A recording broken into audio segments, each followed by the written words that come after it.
എല്ലാവർക്കും നമസ്കാരം. ഇന്ന് നമ്മൾ ഡിസ്കസ് ചെയ്യാൻ പോകുന്ന ടോപ്പിക്ക് ബുദ്ധിസ്റ്റ് എഡ്യൂക്കേഷനാണ്. നമുക്ക് എല്ലാവർക്കും എന്താണ് ശ്രീ ബുദ്ധനെ അറിയാം അല്ലേ? ബുദ്ധനെ എല്ലാവർക്കും അറിയാം. ബുദ്ധനെ അറിയാത്തതായിട്ട് ആരുമില്ല. അപ്പം ബുദ്ധൻ്റെ ടീച്ചിങ്സിനെ സ്പ്രെഡ് ചെയ്യുന്നതിൻ്റെ ഭാഗമായിട്ടാണ് ബുദ്ധിസ്റ്റ് എഡ്യൂക്കേഷൻ സിസ്റ്റം നിലവിൽ വരുന്നത്. അപ്പോൾ അതിൻ്റെ ഭാഗമായിട്ട് ബുദ്ധമത വിശ്വാസികൾ വിഹാരങ്ങൾ അല്ലെങ്കിൽ മഠങ്ങളൊക്കെ തന്നെ സ്ഥാപിക്കുന്നുണ്ട്. ആദ്യമൊക്കെ ഈ വിഹാരങ്ങളിൽ ബുദ്ധമത അനുയായികൾക്ക് മാത്രമായിരുന്നു എഡ്യൂക്കേഷൻ നൽകിയിരുന്നത്. എന്നാൽ ക്രമേണ അതെല്ലാ റിലീജിയൻ അല്ലെങ്കിൽ എല്ലാ വിഭാഗത്തിൽപ്പെട്ട ആൾക്കാർക്കുമായിട്ട് തുറന്നു നൽകപ്പെട്ടു. എന്ന് വെച്ച് കഴിഞ്ഞാൽ എല്ലാ മതത്തിൽപ്പെട്ട അല്ലെങ്കിൽ എല്ലാ വിശ്വാസത്തിൽപ്പെട്ട ആൾക്കാർക്കും വിദ്യാഭ്യാസം നൽകുന്ന ഇടങ്ങളായിട്ട് ബുദ്ധമത വിഹാരാസ് അല്ലെങ്കിൽ മഠങ്ങൾ മാറ്റപ്പെട്ടു. അപ്പോൾ ബുദ്ധമത വിശ്വാസത്തിൻ്റെ അടിസ്ഥാനത്തിൽ അല്ലെങ്കിൽ ഈ ബുദ്ധിസ്റ്റ് എഡ്യൂക്കേഷനെ നമുക്ക് രണ്ടായിട്ട് തിരിക്കാം. പ്രൈമറി ലെവലും ഹയർ ലെവലും എന്നിങ്ങനെ രണ്ടായിട്ട് തിരിക്കാനായിട്ട് സാധിക്കും. പിന്നീട് ഈ ബുദ്ധിസ്റ്റ് എഡ്യൂക്കേഷനെ ബേസ് ചെയ്തിട്ടാണ് നമുക്ക് വേൾഡ് ലെവൽ തന്നെ ഫേമസ് ആയിട്ടുള്ള പല യൂണിവേഴ്സിറ്റീസും നിലവിൽ വന്നിട്ടുള്ളത്. അത്തരത്തിലുള്ളതാണ് തക്ഷശില, നളന്ദ എന്നിവയൊക്കെ. അപ്പം നമുക്ക് ജസ്റ്റ് തക്ഷശില എന്താണെന്ന് നമുക്ക് നോക്കാം. അപ്പം ഭരത ചക്രവർത്തി അദ്ദേഹത്തിൻ്റെ മകനായിട്ടുള്ള തക്ഷൻ്റെ പേരിൽ സ്റ്റാർട്ട് ചെയ്തൊരു യൂണിവേഴ്സിറ്റിയാണ് തക്ഷശില എന്ന് പറയുന്നത്. ഗാന്ധാരയിലാണ് അത് സ്ഥിതി ചെയ്യുന്നത്. നിലവിൽ ഗാന്ധാര എന്ന് പറയുന്ന സ്ഥലം പാകിസ്ഥാനിലെ റാവൽപിണ്ടിയാണ്. പിന്നീട് ഗ്രീസ്, ബാബിലോണിയ, പേർഷ്യ, ചൈന തുടങ്ങിയ രാജ്യങ്ങളുമായിട്ടൊക്കെ തന്നെ ഈ തക്ഷശില യൂണിവേഴ്സിറ്റിക്ക് ഒരു ബന്ധമുണ്ടായിരുന്നു. അപ്പോൾ ഈ യൂണിവേഴ്സിറ്റിയുടെ പ്രത്യേകത എന്ന് പറയുന്നത് ഇവിടെ ഓരോ സബ്ജക്റ്റ് പഠിപ്പിക്കുന്നതിനും ഓരോ ടീച്ചേഴ്സ് ഉണ്ടായിരുന്നു. വെച്ചാൽ ഓരോ വിഷയങ്ങൾ കൈകാര്യം ചെയ്യുന്നതിനും ഓരോ ആചാര്യന്മാരുണ്ടായിരുന്നു. ഒരു ആചാര്യൻ്റെ കീഴിൽ ഏകദേശം 500ഓളം കുട്ടികളെങ്കിലും വിദ്യ അഭ്യസിച്ചിരുന്നു. അപ്പം എല്ലാ ജാതിയിൽപ്പെട്ട ആൾക്കാർക്കും ഈ തക്ഷശിലയിൽ വിദ്യാഭ്യാസം നൽകിപ്പോരുന്നു. ഏകദേശം ഒരു 16ാമത്തെ വയസ്സിലൊരു കുട്ടി വിദ്യാഭ്യാസം ആരംഭിക്കുന്നത് 12 മുതൽ 15 വർഷം വരെ നീണ്ടു നിന്നിരുന്നു.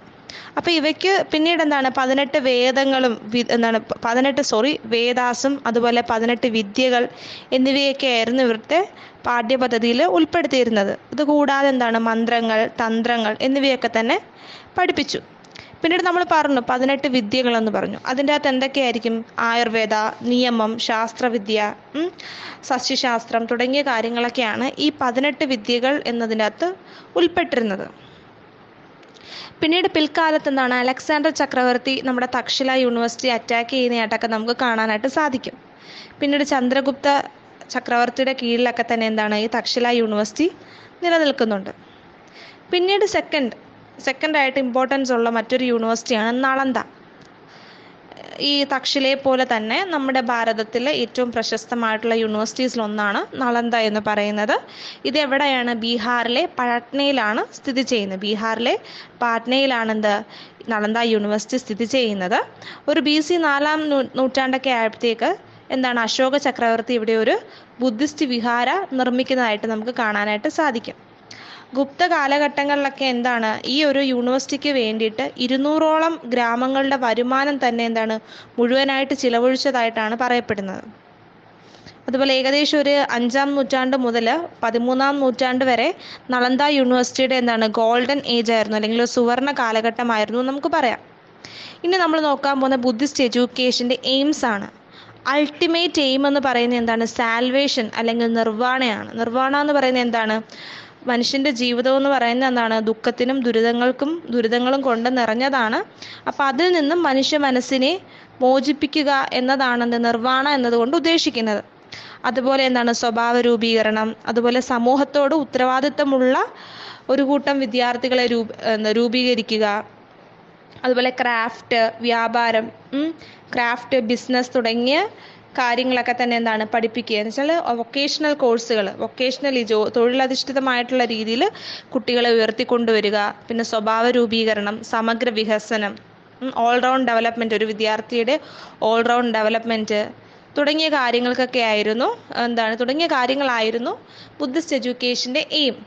പിന്നെ മറ്റൊരു പ്രധാന ഒരു എയിം ഉണ്ടെന്നാണ് മനുഷ്യ സേവനമാണ്. നമ്മൾ പറയത്തില്ലേ നമുക്ക് സോഷ്യൽ സർവീസ്, അതുകണക്ക് തന്നെ ഒരു സോഷ്യൽ സർവീസ് എന്നതാണ് വിദ്യാഭ്യാസത്തിൻ്റെ പരമമായിട്ടുള്ള ലക്ഷ്യമെന്നായിരുന്നു ബുദ്ധിസ്റ്റ് എഡ്യൂക്കേഷൻ്റെ അകത്ത് വിശ്വസിച്ചിരുന്നത്.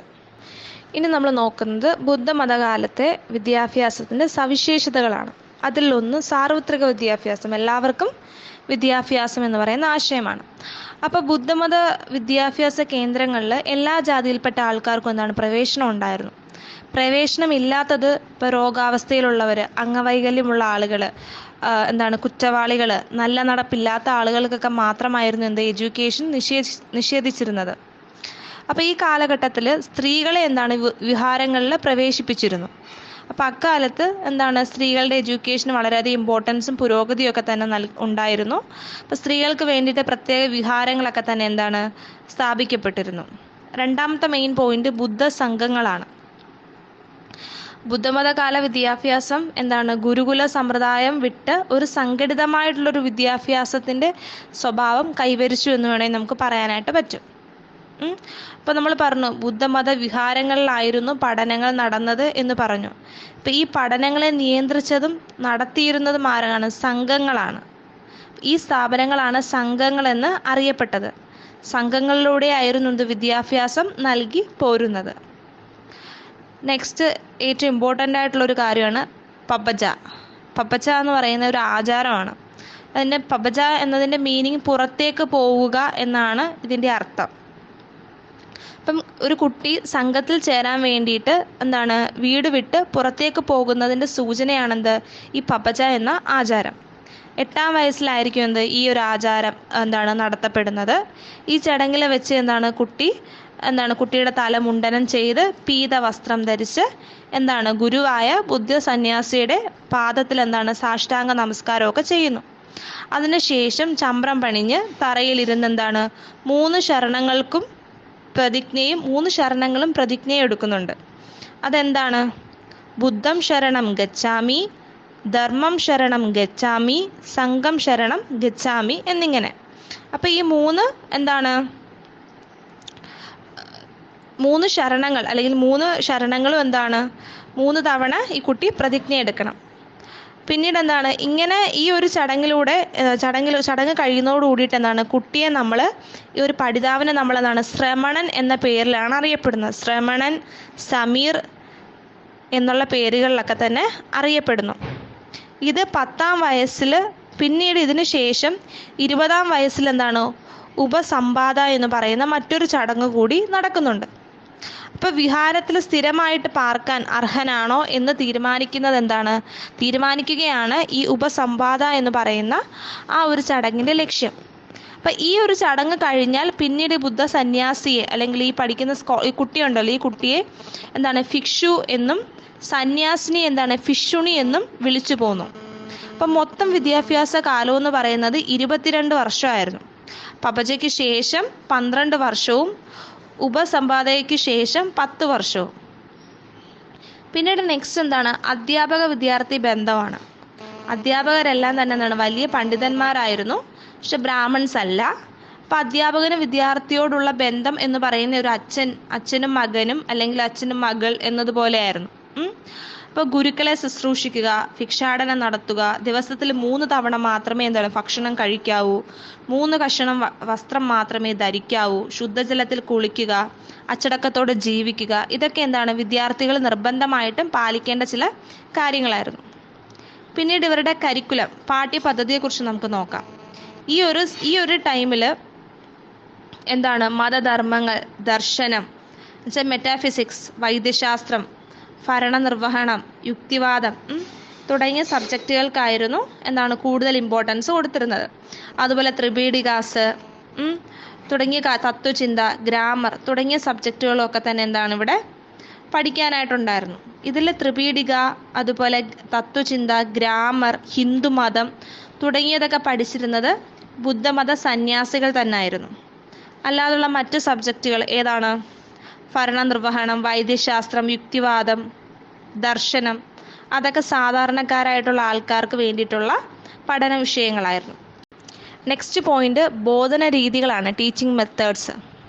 മെയിനായിട്ടും ഒരു ഭാഷണ രീതി ആണ് ബോധനത്തിന് വേണ്ടിയിട്ട് യൂസ് ചെയ്തിരുന്നത്. അപ്പം കൂടാതെ സെമിനാറുകൾ, അതുപോലെ ചർച്ച, ഡിസ്കഷൻ, ചോദ്യോത്തര രീതികൾ, ടൂറുകൾ, പഠനയാത്രകൾ, അതുപോലെ തൊഴിൽ അധിഷ്ഠിത വിദ്യാഭ്യാസം തുടങ്ങിയവയൊക്കെയായിരുന്നു ഇവിടുത്തെ പ്രധാന ബോധന രീതികൾ. തൊഴിലധിഷ്ഠിത വിദ്യാഭ്യാസം എന്ന് പറയുന്നത് എന്തുകൊണ്ടാണ്? തുന്നലൊക്കെ തന്നെ എന്താണ് ഈ വിഹാരാസിൽ പഠിപ്പിച്ചിരുന്നു. അതുപോലെ കൃഷി, വ്യാപാരം, കുടിൽ വ്യവസായം, മൃഗപരിപാലനം തുടങ്ങിയ ഇതൊക്കെ തന്നെ എവിടെ പഠിപ്പിച്ചു? ഈ വിഹാരാസിൽ പഠിപ്പിച്ചു. ഇനി നമുക്ക് ബുദ്ധമത കാല വിദ്യാഭ്യാസത്തിൻ്റെ ഗുണങ്ങളെക്കുറിച്ച് നോക്കാം. എല്ലാ ജാതിയിൽപ്പെട്ട സ്ത്രീകൾക്കും പുരുഷന്മാർക്കും എന്താണ് ഒരുപോലെ തന്നെ വിദ്യാഭ്യാസ സൗകര്യം നൽകി. അതുപോലെ വളരെയേറെ വിദ്യാഭ്യാസ കേന്ദ്രങ്ങൾ ഇവർ സ്ഥാപിച്ചു. ഭാരതത്തിൽ, നമ്മുടെ ഇന്ത്യയിൽ തന്നെ ഒരു സംഘടിത വിദ്യാഭ്യാസം എന്ന് പറയുന്നതിൻ്റെ തുടക്കം കുറിച്ചത് ബുദ്ധിസ്റ്റ് എഡ്യൂക്കേഷനാണെന്ന് നമുക്ക് പറയാനായിട്ട് സാധിക്കും. അതുപോലെ പ്രൈമറി എഡ്യൂക്കേഷനും അതുപോലെ തന്നെ ഹയർ എഡ്യൂക്കേഷനും കൂടുതൽ ഇമ്പോർട്ടൻസ് കൊടുത്തു.